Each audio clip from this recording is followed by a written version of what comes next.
Now, Donald Trump has arrived in Washington and he's going to be there for at least 4 years. The reality of the moment that the real estate mogul and reality show star will recite the oath of office Friday is finally taking hold. At noon Friday, the most divisive campaign in recent history and a similarly contentious transition period marked by Donald Trump's attack on most people who, especially journalists, will take a different twist. Dozens of House Democrats say they will boycott Trump's swearing in.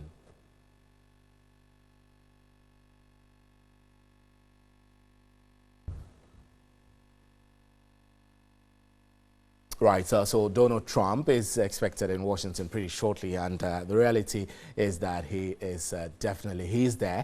He's definitely going to be there for the next 4 years, and he's going to take the oath of office. And I have with me in the studio Dr. H.S. Kamko, who is a communications expert and a lecturer at the School of Communication Studies, University of Ghana. Thanks for coming.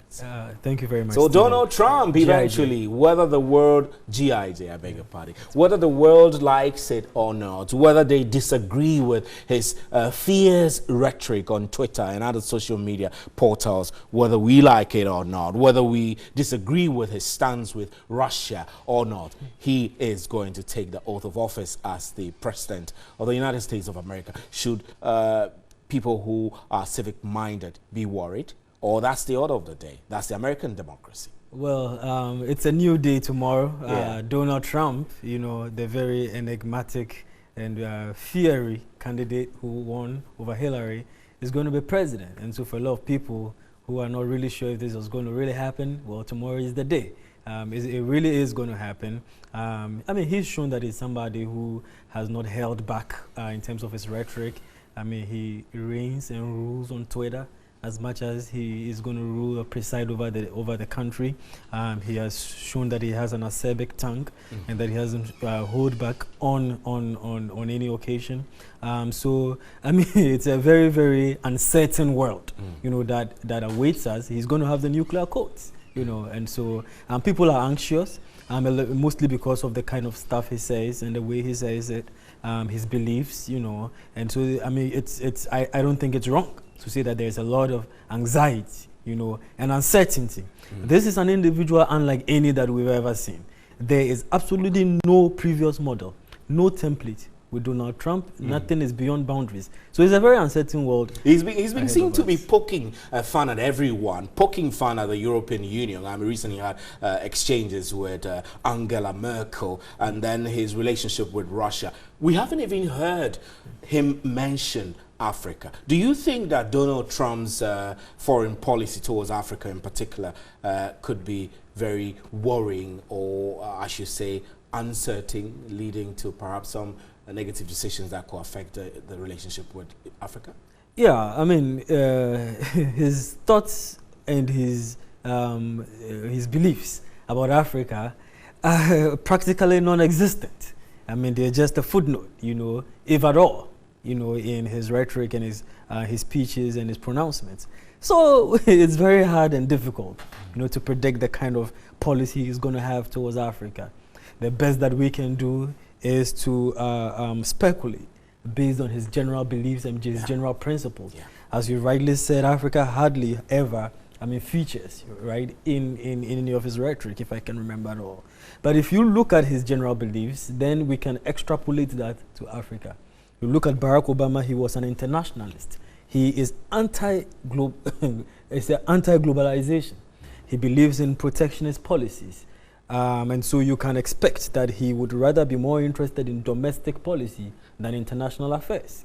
This is somebody who is interested in bringing back American jobs and bilateral agreements, you know, back home instead of engaging with the world. Was very much vociferous against the world trade, I mean the trade agreement, international trade agreements and so on and so forth. And so you look at all that and then you can expect that he would not be too fanciful or too interested in trading with the rest of the world, you know, except of course it is to the benefit of America.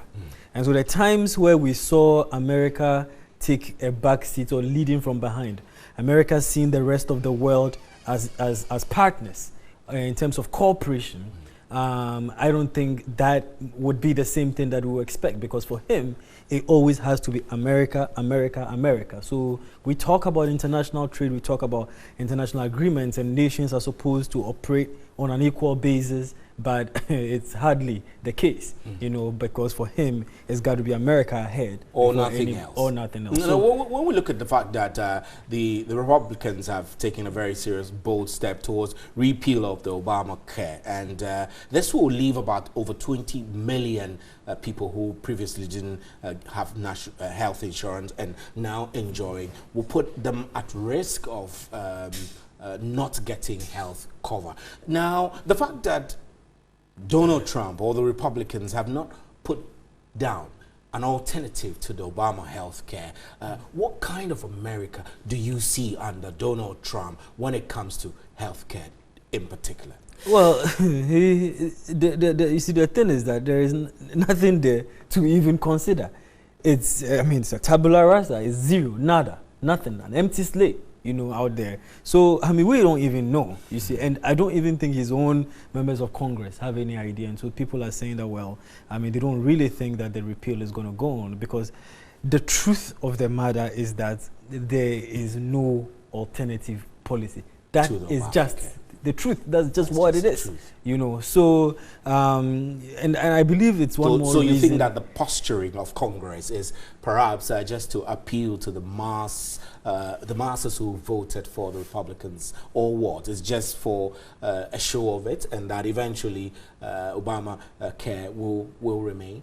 Well, they say what? You campaign in poetry, you govern in prose, which means that when people are on the campaign stump, they say all sort of things, you know, because they got to win the elections.